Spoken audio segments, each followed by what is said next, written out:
तो हेलो बच्चों, कैसे हो आप सभी लोग। आज का जो हमारा टॉपिक है, तो आज से हम लोग बैच स्टार्ट कर दिए क्लास 8, 9, 10 और 6, 7 का, जिसमें हम साइंस के पूरे चैप्टर को फर्स्ट से लेकर लास्ट चैप्टर में यानी पूरा कोर्स करवाएंगे। तो आप हमारे कोर्स ले सकते हैं, फ्री ऑफ कॉस्ट है, इसका कोई चार्जेस नहीं है। तो आज हमारा जो पहला टॉपिक है क्लास 8 का पहला टॉपिक है फसल उत्पादन एवं प्रबंधन। तो ये हमारा पहला टॉपिक होने वाला है क्लास 8 के लिए। तो जो बच्चे पेपर दे चुके हैं, खाली हो चुके हैं, तो उनको क्लास अटेंड कर लेनी चाहिए और आगे की चीजें पढ़नी चाहिए। तो हमारा पहला चैप्टर है फसल उत्पादन एवं प्रबंधन। तो इसमें हम लोग अब फसलों के बारे में पढ़ेंगे कि फसलों को उत्पादन कैसे किया जाता है, फसल उनका प्रबंधन कैसे किया जाता है। जैसे जो लोग गांव से जुड़े होंगे वो देखे होंगे कि पहले बुआई की जाती है, फिर उसकी कटाई की जाती है, फिर थ्रेशिंग की जाती है, यानी ये सब चीजें प्रोसेस क्या होती है, कैसे होती है, इस चीजें को हम यहाँ पर जानेंगे। तो चैप्टर का नाम ही है, तो चैप्टर के नाम से आप लोग समझ गए हैं। तो चलिए अब आगे पढ़ते हैं। तो जैसे हमारा ये चैप्टर है फसल उत्पादन एवं प्रबंधन, इसमें जो फर्स्ट स्टेप है, तो फर्स्ट स्टेप हमारे फसल उत्पादन एवं प्रबंधन में यहाँ पास मिल रही है मिट्टी की तैयारी करना, यानी मिट्टी को क्या करना, तैयार करना। तो यहाँ पास हमको मिट्टी की तैयारी करना है कि मिट्टी की तैयारी मतलब फसल उत्पादन के लिए कैसे की जाती है। तो हमारा फर्स्ट स्टेप ही है मिट्टी की तैयारी। तो जैसे मिट्टी की तैयारी के लिए अगर हम लोग बहुत बात करें, तो इसमें क्या होता है कि फसलों को उगाने से पहले मिट्टी तैयार करना प्रथम चरण होता है, ठीक। यानी फसलों को, जैसे हम लोग अगर फसल बोएंगे तो पहले मिट्टी की जुताई करेंगे। तो वही चीजें हैं, यानी मिट्टी कैसे तैयार करनी है, फिर उनको कैसे पानी देके वो करना है कि नॉर्मली तैयार करना है। जैसे आप लोगों ने गांव की भाषा में या शहर की वो या फिर कहीं ना कहीं ये सुना होगा कि जैसे मैदे जैसे मिट्टी में गेहूं उत्पादित होता है, फिर ढेले जैसे मिट्टी में चना उत्पादित होता है। इसकी एक कहावत बनी, अभी याद नहीं आ रही हमको, तो उसी चीज में मतलब यहाँ पास बोला जा रहा है। तो सबसे पहले क्या बोलते हैं, मिट्टी की तैयारी। मिट्टी की तैयारी के लिए हम लोग ट्रैक्टर से जुताई वगैरह कराते हैं ना, वो फर्स्ट स्टेप हो गई मिट्टी की तैयारी करना। सेकंड स्टेप में बोल रहा है, जैसे यहाँ पास देखिए, मिट्टी को उलटने पलटने एवं पोल करने की प्रक्रिया जुताई कहलाती है। ये बहुत इंपॉर्टेंट चीज है, यहाँ पास हम लोग टिक मार सकते हैं। मिट्टी को उलटने पलटने और पोल करने की प्रक्रिया क्या कहलाती है, जुताई कहलाती है। ये यहाँ पास देख सकते हैं आप, तो ये जुताई कहलाती है, ठीक। अब जुताई के लिए पहले जो साधनों का उपयोग किया जाता था, तो जुताई के लिए पहले साधन जो होते थे वो हुआ करते थे, जैसे तूफान हो गया, तिफान हो गया, या हल सेफ्ट हो गए। आजकल सीड ड्रिल आ गई है, कल्टीवेटर आ गया है, तो वो सब चीजें होती थी। कुदाली हो गई है एक सरल औजार जिसका उपयोग खरपतवार निकालने के लिए। कुदाली गांव की भाषा में कुदारी जिसको बोलते हैं, वो कुदाली इसमें साइंस में बोलना है, तो कुदाली हो गया। उसके बाद यहाँ पास हल सेफ्ट हो गया, यानी हल सेफ्ट कैसे, हल का मुख्य भाग लंबी लकड़ी का बना होता है, हल सेफ्ट कहलाता है। यहाँ पास अगर हम लोग देखेंगे तो यहाँ पास ये डायग्राम जो दिख रहा है, तो जितना यहाँ पास हमको दिख रहा है, एक मिनट हम आपको मेंशन करके दिखा देते हैं। ये जो लंबी लकड़ी है ये पूरी, ये क्या कहलाएगी, हाल सैफ्ट कहलाएगी, यानी हाल साफ्ट जो बोलते हैं। ये यहाँ पास जो है, ये एक लोहे का औजार लगा रहता है, जो क्या काम करता है, मिट्टी को उलटने पलटने काम करता है, जो आजकल के कल्टीवेटर या फार वगैरह से किया जाता है। तो ये उलटने पलटने का कार्य करता है। इसको क्या बोलते हैं, फाल बोलते हैं। ये क्या है, फाल है, यानी इससे जुताई की जाती है। ये जितना है यहाँ पास, ये बैल है, दिख रहे हैं ना आपको, तो ये बैल क्या कर रहे हैं, इसको खींच रहे हैं। जैसे आजकल के टाइम पे ट्रैक्टर खींचता है, उसी तरह पहले के टाइम पे क्या खींचते थे, बैल खींचते थे, ठीक। तो ये हो गया। फिर उसके बाद अगर हम आगे की प्रोसेस में देखते हैं, तो आगे हमको यहाँ पास कुदाली, जो अभी हमने आपको बताया, तो यहाँ पास क्या होता है, ये पकड़, यानी इससे पकड़ा जाता है। ये हैंडल हो गया, ये जोत हो गया, छड़ हो गई, मूड़ी प्लेट हो गई, यानी जो ये मूड़ी प्लेट है, इसी से क्या किया जाता है, मिट्टी को उल्टा पलटा जाता है, यानी मिट्टी की जुताई की जाती है। आजकल के टाइम पे जो ये ट्रैक्टर्स का वर्क करता है, ये पहले ये वर्क करता था, ठीक। तो आज के टाइम पे वो कन्वर्ट होकर क्या बन गया, ट्रैक्टर बन गया, ठीक। तो ये सब होते हैं, यानी हमारी जो परंपरा रही है वो बहुत अद्भुत रही है। ये हमने आपको कई बार पिछली वीडियो वगैरह में बताया है कि हमारे यहाँ की जितनी भी परंपराएं हैं वो बहुत ही ज्यादा अद्भुत थी। मतलब जो आज हम लोग विज्ञान के आधुनिक युग में यूज कर रहे हैं, इनका हमको यूज पहले से ही मालूम था। ठीक, यानी हमारे जो पूर्व वैज्ञानिक थे या पूर्व हमारे जो पूर्वज थे, उन्होंने इन सब चीजों का निर्माण पहले से ही कर रखा था। बस आज विज्ञान ने उनको आधुनिक युग के हिसाब से बदल के और हमको प्रदर्शित कर किया है। ठीक, तो ये हो गया। यहाँ पास आपको दिख रहे होंगे एक शब्द आया है परंपरागत औजार। परंपरागत औजार, परंपरागत रूप से बीजों की बुआई इस्तेमाल किए जाने वाले औजार कीप आकार का होता है। आप लोगों ने, मैंने तो देखा है, मैं जो पर्सनली रिव्यू दे रहा हूँ, मैंने देखा है इस तरह के जो बीज बोने का पारंपरिक साधन हुआ करता था। इसमें क्या होता था, यहाँ पास एक आदमी बीज डालता जाता था, एक आदमी रहता था जो खाल को कंट्रोल करता था, आगे से बैल खींचते थे, तो एक आदमी का वर्क रहता था बैलों को आगे की ओर भेजना, यानी बैल आगे की ओर खींचे उसको, तो उसको आगे की ओर पुश करना। और एक आदमी जो काम करता था यहाँ पास, ये जो दिख रहा है, तो ये क्या करता था, यहाँ पास बीजों को डालता था। बीज क्या होते थे, यहाँ से ये निकलते थे और मिट्टी के तले में दबते जाते थे, जैसे आजकल कल्टीवेटर का यूज होने लगा है, वही सेम प्रोसेस थी ये। ठीक, तो ये हो गया। अब देखिए उसी का जो एक आधुनिक युग में आया है, तो ये सीड ड्रिल हो गया। ठीक है ना, तो सीड ड्रिल हो गया, तो इसका भी आज यही उपयोग हो गया जो पहले के जमाने पे हमारे बीज बोने का पारंपरिक साधन था, यानी जो हमारी परंपरा थी वो बहुत ही अद्भुत थी। ठीक, फिर उसके बाद आ रहा है यहाँ पास आजकल आप लोग अब ज्यादातर खाद एवं उर्वरक का मिलान। तो ये देखिए यहाँ पास क्या बोला, वे पदार्थ जिन्हें मिट्टी में पोषक स्तर बनाए रखने के लिए मिलाया जाता है उन्हें खाद एवं उर्वरक कहते हैं। आज के टाइम पे आप लोग खाद एवं उर्वरक का उपयोग देखे ही होंगे, जैसे खादी हो गई, गांव की भाषा में होती है खादी। ठीक, हमारा थोड़ा गांव से मेलजोल है, जो हमारे बच्चे भी हैं वो ज्यादातर गांव के अटैचमेंट में, तो अगर हम बीच में कुछ ऐसे वर्ड बोलते हैं जो गांव की भाषा में होते हैं, तो उसको आप लोग समझने की कोशिश कीजिएगा। ठीक, तो आजकल के टाइम पे जो खादी होती है, जैसे यूरिया डाले, डीएपी डाले, सल्फर डाले, जिंक एंजाइम, ये सब कितना हो गया, ये हो गया उर्वरक। क्या हो गया, उर्वरक। और जो पुराने टाइम पे हम लोग यूज करते थे वो खाद होती थी। खाद जैसे गोबर की खाद हो गई, फिर सड़े गले पदार्थों की खाद हो गई, जैसे इसमें हम आगे पढ़ेंगे भी, आपको दिखा देते हैं। ये देखिए, ये उर्वरक और खाद में अंतर आ गया। उर्वरक मानव निर्मित लवण है, खाद प्राकृतिक एवं गोबर से बनता है। यानी ये चीजें हैं, जो खाद होती है वो आप लोग ये मानिए कि सड़ने, किसी चीज के सड़ने करने से बनती है, लेकिन जो उर्वरक है वो कैसे बनता है, फैक्ट्रियों में तैयार किया जाता है। तो हम लोग कहाँ थे पहले, तो यहाँ पास ये देखिए, जैसे ये जो हो गया खाद, तो यहाँ पास ये खाद, तो अब बूझो एक भैया है हमारे, इसमें दो हमको चीजें मिलेंगी, एक बूझो एक पहेली।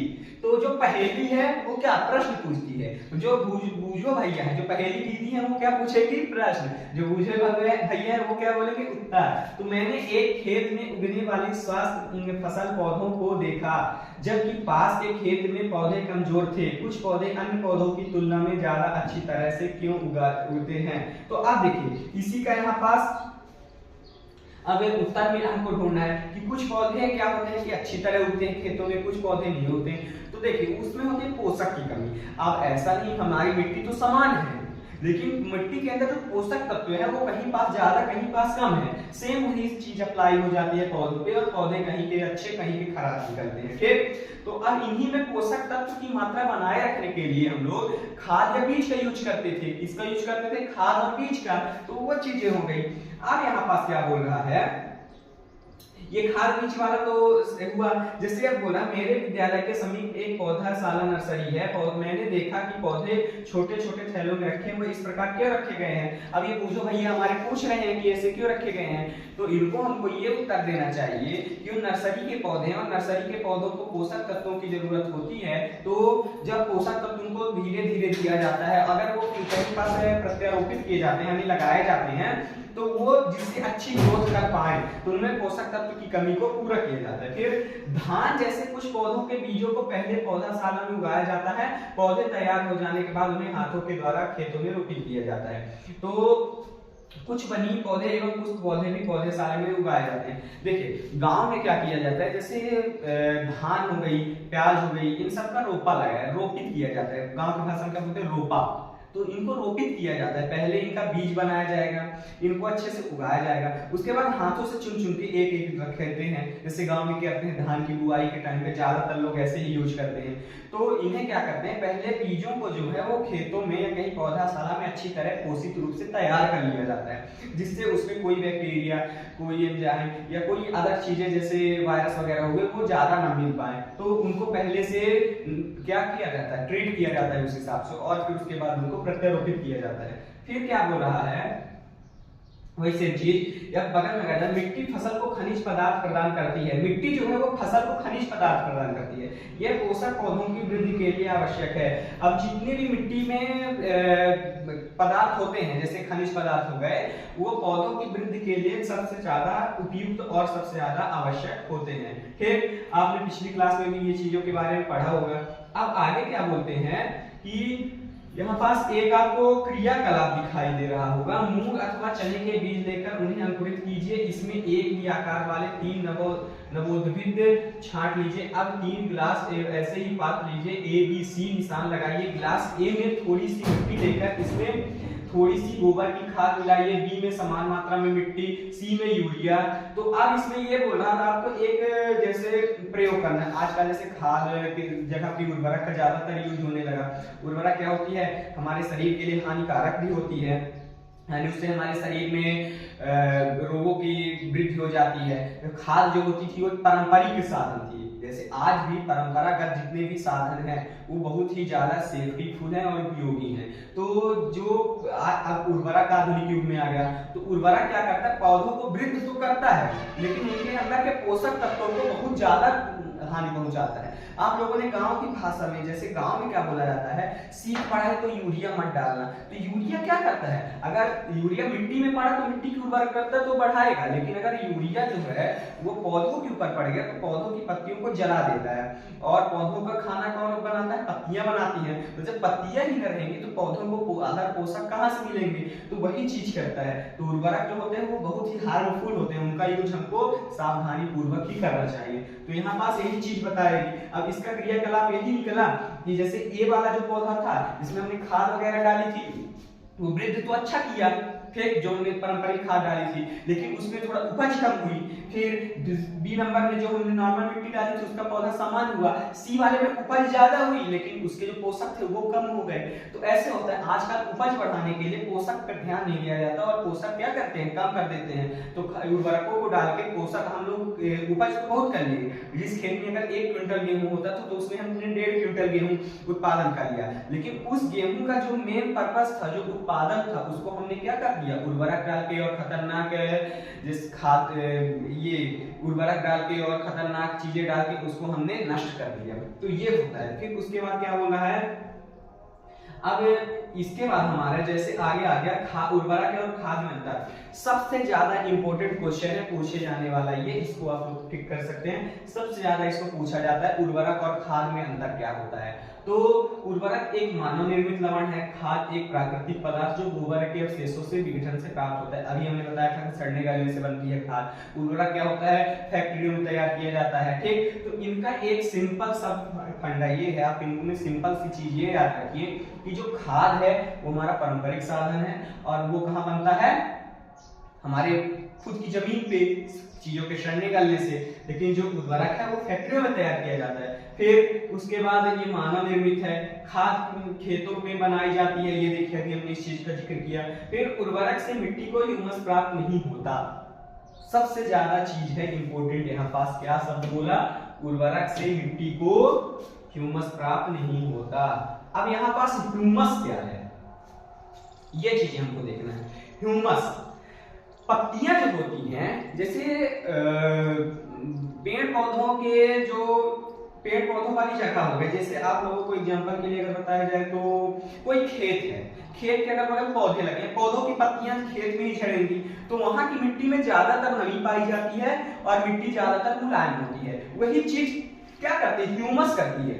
ह्यूमस मिट्टी को मुलायम और उर्वरकशील बनाती है। लेकिन अगर हम उसमें उर्वरक डालेंगे, उर्वरक बोले तो जैसे खाद, अगर जो हमारी फैक्ट्रियों वाली खाद है उसको डालेंगे तो मिट्टी को ना तो मुलायम बनाएगी, ना तो उसमें उर्वरक मतलब उसमें जो उर्वरकता है वो बढ़ेगी। ठीक, वो क्या होगा, केवल उसमें मात्रा को जरूर बढ़ाएगी वो, लेकिन मिट्टी की हुमस को खत्म कर देगी। खाद उसी चीज को बरकरार रखती है, तो ये चीज होती है। अब अगर ह्यूमस खत्म हो जाएगा तो मिट्टी हमारी मुलायम में रहेगी, खेत कुछ दिन बाद क्या हो जाएगा, बंजर हो जाएगा। जैसे आप लोगों ने देखा होगा कि कुछ खेत पहले बहुत उत्पादन देते थे, जब हमने उर्वरक डाली तब उनका उत्पादन और ज्यादा बढ़ गया, लेकिन अब उनका उत्पादन धीरे धीरे खत्म हो रहा है।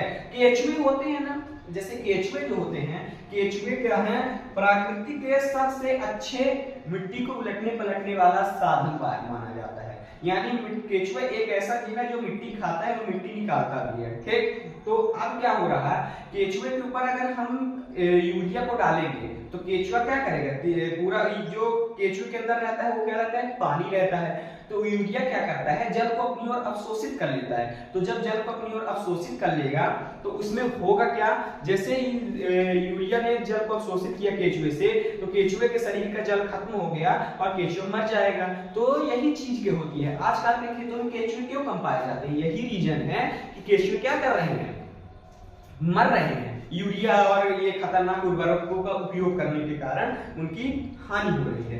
फिर उसके बाद अब आगे क्या बोल रहा है, तो ये चीज हो गई। उर्वरक में पादप पोषक जैसे कि नाइट्रोजन, फास्फोरस तथा पोटेशियम प्रचुर मात्रा में होते हैं, लेकिन इसमें कम होते हैं लेकिन कम होते हैं। लेकिन अगर पॉसिबल हो और हमको अपने पर्सनली खाने के लिए अगर कुछ किया जाए तो हमको खाद का उपयोग करना चाहिए उर्वरक से बेहतर रिस्पांस के लिए। ठीक, उसमें क्या होता है, हमारी लाइफ भी बढ़ती है और हमारे जो जीवन जीने की शैली है उसमें भी बदलाव आते हैं। तो वही चीज बोली जाती है यहाँ पास कि उर्वरक जो होता है वो खतरनाक होता है, लेकिन खाद जो होती है वो हमारे लिए बहुत ही ज्यादा उपयोगी होती है।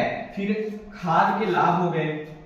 खाद के लाभ क्या होते हैं, जैविक खाद उर्वरक की अपेक्षा अधिक अच्छी मानी जाती है। इसका मुख्य कारण इसमें मिट्टी की जल धारणा क्षमता में वृद्धि होती है। मिट्टी की जल धारणा कैसे, यानी पानी को मिट्टी ज्यादा सोखेगी, जो मिट्टी है वो पानी को अपनी ओर ज्यादा अवशोषित करेगी। उसके बाद क्या बोल रहा है, इसमें मिट्टी भुरभुरी एवं सरल हो जाती है, जिसके कारण गैस विनिमय सरलता से होता है। अब जैसे अभी हमने बताया कि अगर हम लोग उर्वरक का यूज करेंगे तो उर्वरक में क्या होगा कि मिट्टी मुलायम ना होगी, मिट्टी बंजर होती जाएगी और उसमें ऑक्सीजन और अदर गैस नाइट्रोजन वगैरह का आदान प्रदान ना होगा, जिसके कारण कुछ दिन बाद मिट्टी बंजर होना चालू हो जाएगी। इसमें मित्र जीवाणु, फिर क्या बोला, इसमें मित्र जीवाणुओं की संख्या में वृद्धि हो जाती है।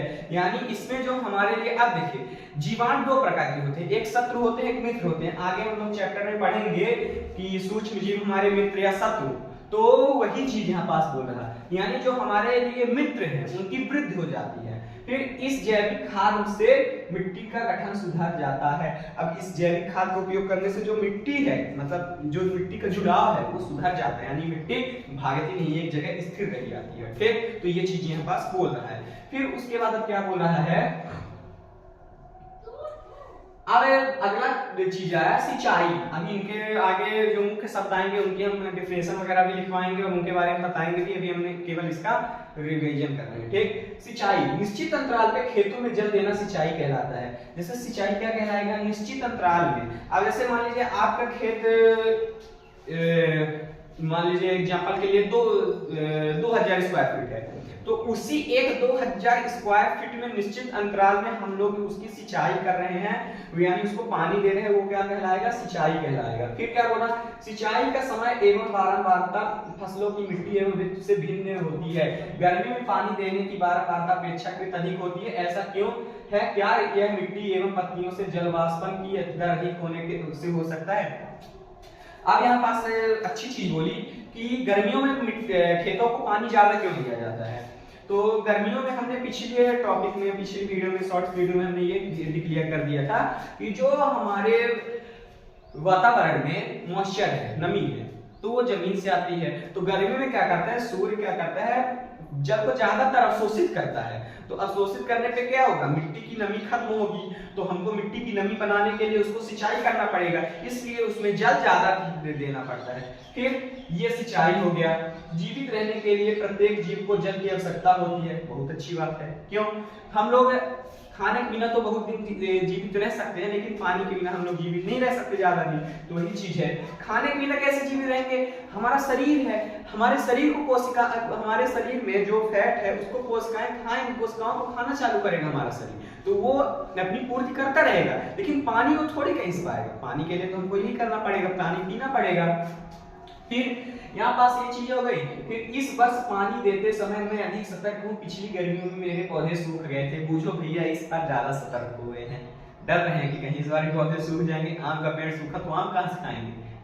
फिर क्या बोल रहा है, सिंचाई के स्रोत। अब सिंचाई के स्रोत, पारंपरिक स्रोत में कुएं आते हैं, जल कूप आते हैं, तालाब आते हैं, झील आती है, नदियां आती हैं, बांध एवं नहर, आजकल बोर वगैरह भी हो गए हैं, तो उनसे भी पानी के स्रोत आ गए हैं हमारे।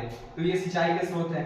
ये देखिए आपको ये पुराने स्रोत दिख रहे हैं, यहाँ पास एक किसान है जो कुएं से पानी निकाल के और एक नाली के थ्रू डालता जा रहा है। वो पानी कहाँ जा रहा है, सीधे खेतों में जा रहा है। सिंचाई का बहुत पुराना पारंपरिक स्रोत है। इसमें क्या बोल रहा है, कुओं, झीलें एवं नहरों से उपलब्ध जल को निकालकर खेतों तक पहुंचाने के तरीके विभिन्न क्षेत्रों में भिन्न भिन्न हैं।